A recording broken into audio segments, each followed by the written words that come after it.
En France, la question de l'euthanasie est très compliquée. Bon, vous allez peut-être me dire, c'est normal, c'est la France, tout est toujours compliqué. Et d'un côté, c'est pas faux. Mais bon, allez, je vais être un peu sérieux. Déjà, il faut savoir qu'en France, l'euthanasie n'est pas légale, c'est-à-dire qu'elle n'est pas autorisée, qu'elle est interdite. Alors que selon certains sondages, selon certaines statistiques, entre 80 et 90% des Français seraient en faveur de l'euthanasie. C'est-à-dire qu'une majorité des Français seraient pour l'euthanasie. Et donc on peut se demander, si une majorité est en faveur, pourquoi est-ce que la loi n'a-t-elle toujours pas été adoptée? En tout cas, au moment où je tourne cet épisode, une loi est en cours de discussion, mais elle n'a toujours pas été votée, elle n'a toujours pas été acceptée, elle n'a toujours pas été adoptée.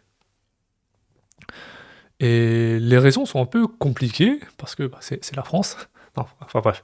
Mais c'est vrai que il y a quand même des opposants à cette loi, à cette pratique. Donc des opposants, c'est des gens qui sont contre quelque chose.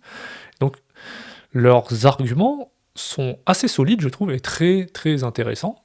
Je trouve que leurs arguments ont du sens, et leurs arguments sont logiques, mais malgré ça, je reste quand même sur mes positions. Je pense qu'il faut quand même adopter la loi sur l'euthanasie, pardon. Mais avec des conditions très très strictes. Bon, déjà, avant de vous expliquer mon point de vue, je vais déjà essayer de vous exposer les différents arguments et essayer de vous expliquer la situation actuelle. Déjà, concernant les statistiques, selon ces derniers chiffres, hein, on pense qu'une grande majorité des gens sont pour l'euthanasie, mais les opposants, donc les gens qui sont contre, disent que ces études, ces sondages sont en fait orientés, parce qu'elles sont commandées par les partisans de l'euthanasie. C'est-à-dire, les partisans, c'est des gens qui sont pour quelque chose. Et donc, ces sondages sont orientés dans le sens où les questions qui sont posées vont en fait indirectement influencer les gens, tout simplement. Et c'est pourquoi ils disent que ces sondages, ces différentes statistiques sont un peu biaisées, ne reflètent pas vraiment la réalité. Et qu'en faisant des sondages ou des recherches un peu plus approfondies, il s'avère qu'en fait, beaucoup de Français ne connaissent pas beaucoup de choses sur l'euthanasie de manière générale. En tout cas, n'ont pas conscience de ce qui se passe autour de cette pratique. Parce qu'il faut savoir que lorsqu'on leur pose la question concernant les différentes options liées à la fin de vie, quand je dis la fin de vie, c'est spécifiquement pour les patients malades, atteints de maladies graves, et qui sont sur le point de mourir, tout simplement. Et donc, selon d'autres recherches, lorsqu'on pose des questions plus approfondies, plus détaillées sur les différentes pratiques, différentes options, eh bien, il s'avère que beaucoup de Français, en réalité, seraient contre l'euthanasie. Et donc, ces différentes options, par exemple, il y a... Bon, déjà, on va dire ce que c'est l'euthanasie pour différencier les choses.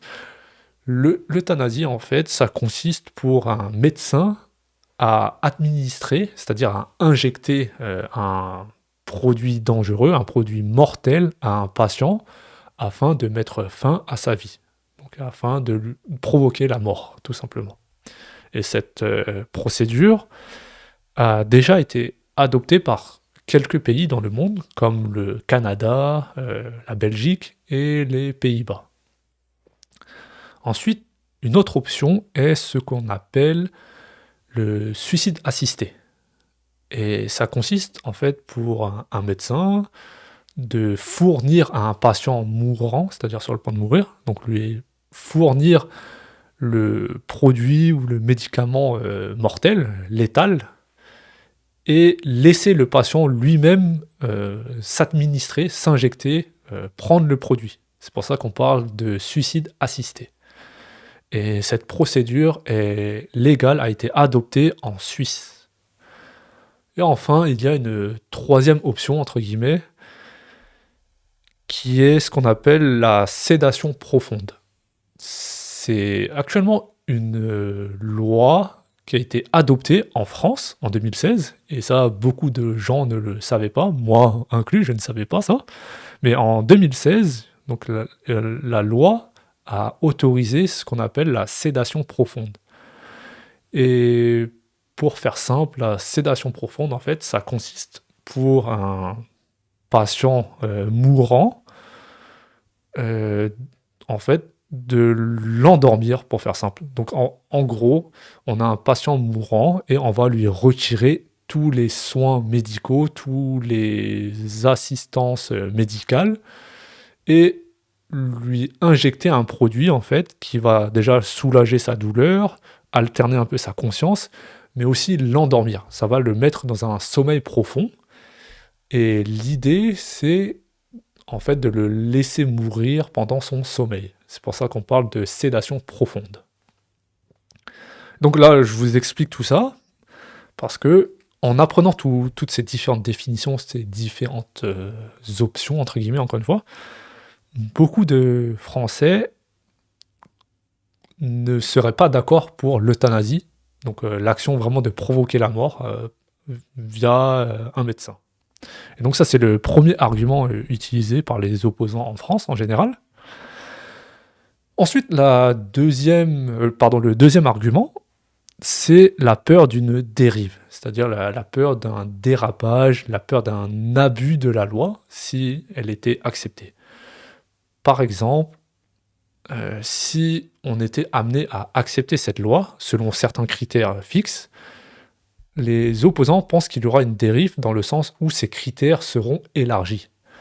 Et sur ce point-là, ils n'ont pas vraiment tort, parce que si on regarde les différents pays qui ont adopté l'euthanasie, donc comme je disais, le Canada, la Belgique, les Pays-Bas, au départ, tous ces pays avaient des conditions, des critères très stricts, comme par exemple, déjà être une personne majeure, donc être adulte, être atteint d'une maladie grave et mortelle, être en souffrance permanente, être conscient aussi de ses actes, hein, avoir les idées claires, etc. Donc d'autres encore conditions, moi je ne les connais pas toutes, mais donc comme je disais, c'était des critères très très stricts, mais au fur et à mesure, donc au fil des années, ces critères ont été élargis. Par exemple, aux Pays-Bas, je crois, et en Belgique, Pays-Bas et en Belgique, de mémoire, ils ont élargi ces critères aux mineurs, c'est-à-dire aux enfants. Donc, dans ces pays-là, c'est autorisé de procéder à des euthanasies d'enfants. Ensuite, au Canada, je crois, ils ont aussi élargi aux personnes qui sont atteintes de dépression, si je ne me trompe pas. Mais donc, comme vous voyez, en France, les opposants ont peur que, une fois la loi adoptée, on va avoir une dérive dans ce sens, c'est-à-dire donc élargir les critères et autoriser n'importe qui à se faire euthanasier. Donc ça c'est le second argument utilisé et qui a du sens, je pense. Ensuite, le troisième argument, c'est le manque de soins palliatifs. Les soins palliatifs, en fait, c'est des soins, tout simplement, qui vont aider à soulager le patient, les patients atteints de maladies graves, hein. Donc à les soulager, que ce soit physiquement, mentalement, psychologiquement, spirituellement, tout ce que vous voulez. Donc, selon les opposants, donc, on manque de moyens pour les soins palliatifs. Et donc, on devrait plus investir dans les soins palliatifs et qu'une fois qu'on aura fait ça, en fait, on diminuera l'envie des gens, entre guillemets, l'envie des gens ou la volonté des gens de vouloir avoir recours à l'euthanasie, pardon. Et donc, aussi, il parle d'un problème économique lié à ça. Parce que selon eux, si on autorise l'euthanasie, on va commencer à diminuer les aides palliatives, parce que si on compare les coûts financiers entre les soins palliatifs et l'euthanasie est beaucoup moins cher, parce que ça va nécessiter moins de coûts, tout simplement. Et donc, en acceptant l'euthanasie, ils pensent que on va commencer à privilégier l'euthanasie, donc à privilégier la provocation de la mort des gens au lieu de les aider tout simplement dans leurs moments les plus difficiles, dans leurs derniers moments les plus difficiles.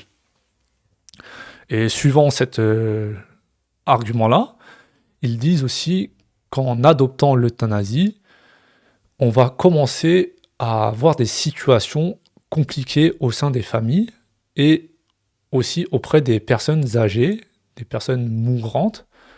Déjà d'une, parce que les personnes mourantes vont commencer à douter d'eux-mêmes, ils vont commencer à vouloir mourir parce qu'elles vont se sentir dépendantes, un peu comme un fardeau.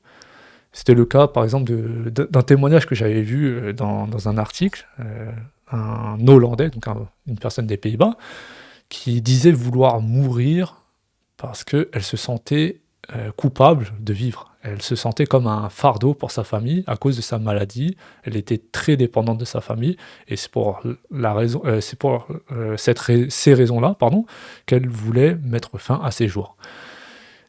Et c'est pourquoi aussi, pour les opposants, le fait d'avoir l'euthanasie, ça va plus provoquer ce genre de réaction chez les gens, qui est une réaction très négative, parce que vouloir mourir parce qu'on se sent inutile, c'est quelque chose de moralement ou éthiquement, on va dire, très discutable. L'autre argument que j'ai aussi noté, c'est la pression des membres de famille ou des gens de manière générale sur leurs proches qui sont mourants. Parce qu'ils pensent en tout cas les opposants pensent qu'en autorisant l'euthanasie, ça va créer des conflits chez les familles qui vont essayer de pousser indirectement leurs proches mourants à passer à l'étape suivante, c'est-à-dire l'euthanasie. Et donc, voici en gros les arguments des opposants. Maintenant, concernant les partisans, donc les gens qui sont en faveur, les gens qui sont pour quelque chose, dont j'en fais partie, les arguments sont déjà d'ordre personnel et plus liés à la liberté individuelle. Et pour moi, c'est vraiment quelque chose de très important. Je suis, comme on va dire, peut-être un défenseur des droits individuels. Pour moi, on ne devrait pas me dire comment je dois mourir. Si, par exemple, je venais à être très malade, à être atteint d'une maladie incurable, c'est-à-dire d'une maladie qu'on ne peut pas soigner, et que je commençais à voir mon corps se détériorer, c'est-à-dire à commencer à ne plus fonctionner correctement, et que je commençais à être dépendant des gens, par exemple pour faire des choses simples de la vie, hein, si je commençais à voir mon corps, on va dire, vraiment s'endommager, et que je ne peux plus faire quoi que ce soit, même des choses simples, comme me nourrir moi-même, ou juste me lever, si je venais à cet état-là, honnêtement, je préférerais mourir. Parce que pour moi, vivre dans la douleur et dans l'incapacité de faire des choses que je veux, pour moi, ce n'est pas une vie. Et donc ça, c'est vraiment ma vision personnelle. Et je ne veux pas que quelqu'un dise oui, mais tu peux rester en vie. Mais pour moi, rester en vie dans cet état-là, c'est pas vivre, tout simplement. Et c'est pour ça que l'argument pour moi des soins palliatifs, bon, je dis pas que les soins palliatifs ne sont pas bien, mais je dis vraiment dans le cas extrême où même si j'aurais des soins palliatifs, mais que je ne pouvais pas être indépendant, je ne pouvais pas faire des choses que je voudrais, par exemple, tout simplement aller marcher dans un parc. Si même ça, je ne peux pas le faire de moi-même, pour moi, j'ai pas vraiment de raison pour vivre, en fait. Pour moi, c'est pas une vie, tout simplement. Et donc ça rejoint aussi un autre argument qui est la dignité dans la mort. Parce que je ne veux pas laisser une mauvaise image à mes proches, qu'ils me voient, je sais pas, dans un lit en train de baver, en train de regarder le plafond comme un légume. Je veux pas laisser cette image-là aussi auprès de mes proches.